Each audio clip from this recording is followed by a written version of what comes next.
Chapter 4 in Duval and Hayes, How to Read Paragraphs. Class, before you continue further in this PowerPoint, I want you to go to your textbook and in Chapter 4, read the story about Professor Agassiz and his student. So take time to go read that right now. The student, the fish, and Agassiz. Now, when you think about these next few slides and their quotes, you see that in the early part of the illustration, the student said, in 10 minutes I had seen all that could be seen in that fish. How many times have you felt this way about the biblical text, where you have read it very quickly, you thought about it for a few minutes, and thought you had noticed everything about that paragraph? Has that ever happened to you? The student then said, slowly I drew forth that hideous fish, and with a feeling of desperation again I looked at it. Instruments of all kind were indicated. My 2 hands, my 2 eyes, and the fish. It seemed a most limited field. Now, as you begin to study the biblical text and hermeneutics, sometimes you may feel like you don't have the resources to really study a biblical text, and as a result you might quickly want to turn to a commentary and try to get the help from a commentator to see your quote-unquote fish or the biblical text. Students, one of the most important things you'll ever learn is the power of you holding the Bible and reading the text and just slowly going through it and noticing, observing all the elements to the text. At last a happy thought struck me. I would draw the fish, and now with surprise I began to discover new features in the creature. Well, the biblical text is the same way. When we begin to mark it up, like we're going to show you how to do over the next few weeks, you'll see that you'll begin to notice a whole lot more in that text. Now, the student still thought that he had found everything, and the professor said, put the fish away, go home, and maybe you'll be ready with a better answer in the morning. Biblical interpretation often requires us to leave a text, let it rest in our minds, in our hearts and spirits, so that we can truly understand it. You may find this difficult, and it tends to go against the model of biblical devotional reading that you've already been probably taught. Well, this model promises God will speak quickly if we just read. Sometimes it takes much reflection on the biblical text.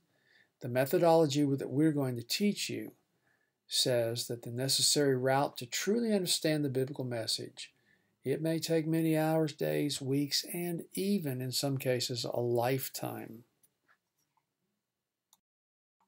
So just like what we saw with the last chapter in sentences, with paragraphs we have to look, and look some more. That's our repeated injunction. There's always more to see and explore in the biblical text. So when we're studying paragraphs, look for the general things and look for the specific. The author begins with a general statement, which is followed by the specifics that will explain the general thought. Let's see how this works. Therefore, I urge you, brothers and sisters, in view of God's mercy, to offer your bodies as a living sacrifice, holy and pleasing to God.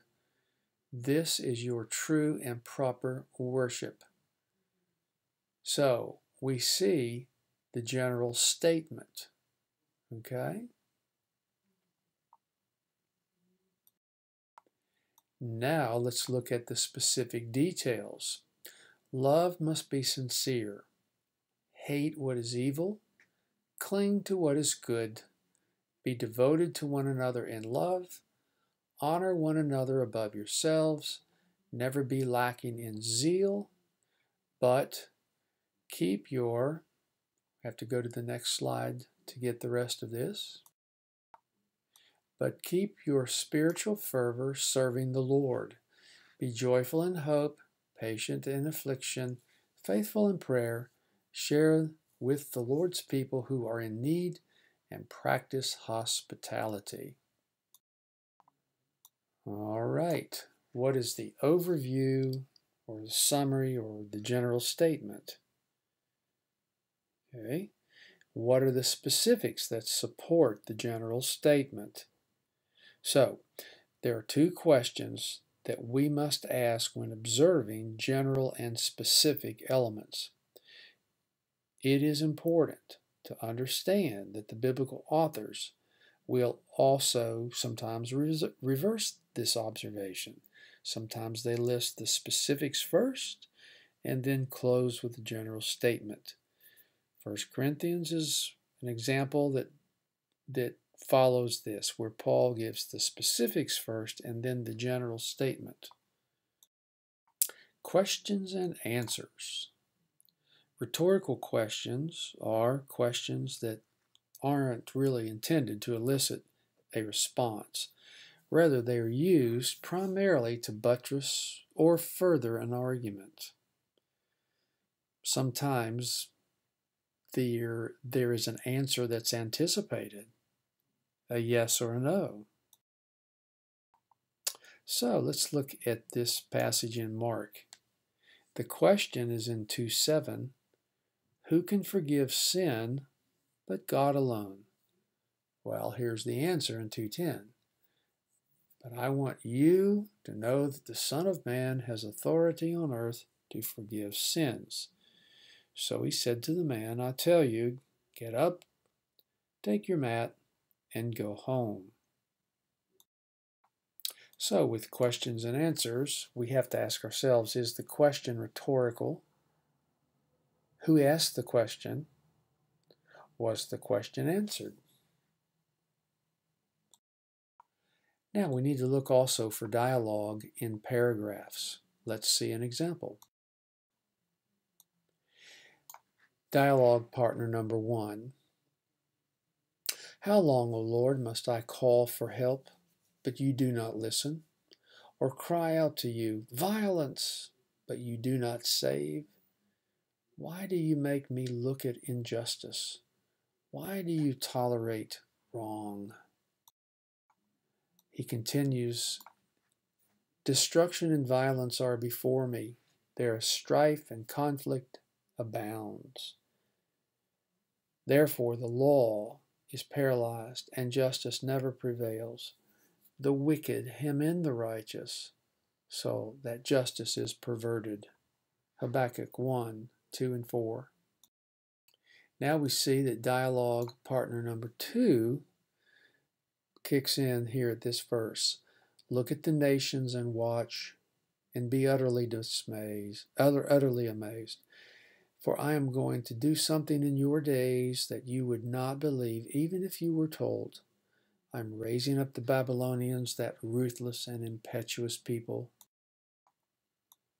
who sweep across the whole earth to seize dwelling places not their own. They are a feared and dreaded people. They are a law to themselves, and they promote their own honor. Their horses are swifter than leopards, fiercer than wolves at dusk. Their cavalry gallops headlong. Their horsemen come from afar. They fly like a vulture, swooping to devour. They all come bent on violence. Their hordes advance like a desert wind and gather prisoners like the sand. They deride kings and scoff at rulers. They laugh at all fortified cities. They build earthen ramps and capture them. Then they sweep past like the wind and they go on. Guilty men whose own strength is their God. Habakkuk 1, 5 to 11. We see an example of dialogue here. The dialogue partner number 2 is the Lord. This dialogue continues with Habakkuk's response in 1:12 all the way to 2:1, and then God gives a subsequent response in 2 verses 2 through 20. It's important to measure out the dialogue of the different partners in these types of paragraphs. So in dialogue, you have to ask, who are the participants? What is the setting? Is the setting public or private? What is the spirit of the dialogue? Are they in argument? Is it a lecture? Is it discussion? What is the objective of the dialogue? All of these things you must ask in the paragraph when you come across dialogue. Next, we see purpose or result statements. These phrases or sentences describe the reason, the result, or the consequences of some action. For we are God's handiwork, created in Christ Jesus to do good works. Ephesians 2:10. Here are the questions. Identify the purpose or the result statement. What do you think it is here, class? Here's one. Hear, Israel, and be careful to obey, so that it may go well with you, and that you may increase greatly in a land flowing with milk and honey. Deuteronomy 6:3. Identify the two purpose or result statements in this verse. In purpose/result statements, you will find keywords like that, so that, in order that, or you might even see an infinitive, to save, or to do, or to be included in, that sort of thing. These are key words that you look for in paragraphs. The next thing is means, number 5. When an action, a result, or a purpose is stated, look for the means that brings about that action, result, or purpose. We see in Psalm 119:9, how can a young person stay on the path of purity? By living according to your word. So what is the means by which a young person can stay on the path of purity? Well, you see the second sentence, by living according to your word. So there's your means. You would phrase that in your message. So means answers the question, what is the means by which something is accomplished? And it identifies the person or object that accomplishes the action, result, or purpose. Conditional clauses. These clauses represent the conditions whereby some action, consequence, reality, or result will happen. Here's a conditional clause. If we claim, notice the word if we claim to have fellowship with him and yet walk in darkness, we lie and do not live out the truth. 1 John 1:6. All right, notice the condition. If we claim to have fellowship with him and yet walk in darkness, then what's the result? We lie and do not live out the truth. So, conditional clauses. Here's another one. Therefore, if anyone is in Christ, the new creation has come. The old has gone. The new is here. 2 Corinthians 5:17. Now, the following slide will divide this verse into its constituent parts. So the condition is, if anyone is in Christ, the result, the new creation has come. The old is gone. The new is here. So you would set that condition up in your message, and you would have 1, 2, 3 results that relate to each other, to the overall result of the condition. So conditional clauses, there's a conditional clause, you'll see the word if, then the result clause could often use the word then. Another element to look for in paragraphs are the actions or roles of people and the actions or roles of God. Here's a good example. Follow God's example, therefore, as dearly beloved children, and walk in the way of love, just as Christ loved us and gave himself up for us as a fragrant offering and sacrifice to God. Ephesians 5, 1 and 2.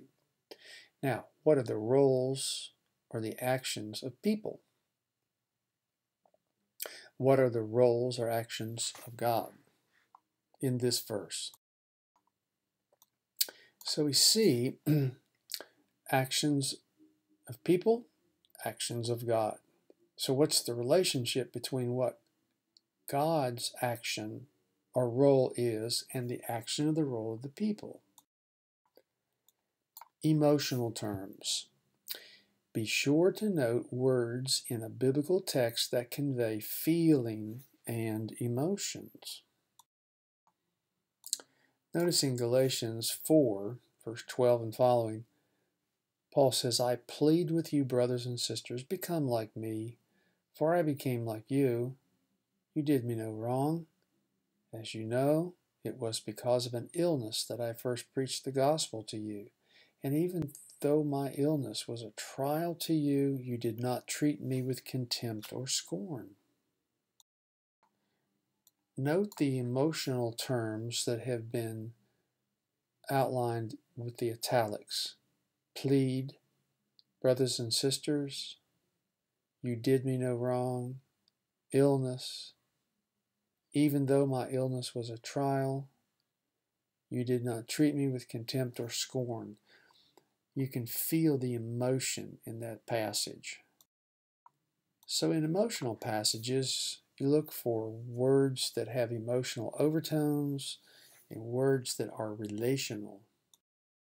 The next element is tone. I am the man who has seen affliction by the rod of the Lord's wrath. He has driven me away and made me walk in darkness rather than light. Indeed, he has turned his hand against me, and again all day long. He made my skin and my flesh grow old and has broken my bones. He has besieged me and surrounded me with bitterness and hardship. He has made me dwell in darkness like those long dead. Lamentations 3, 1-6. So we see that tone must be taken into consideration in the observations we're making, especially emotional terms and those that identify the tone. All right, time to mark up the text. You'll see this in your workbook, so make a copy and try this first before you look at the authors and see if you can find each of the different aspects of a paragraph in this particular passage.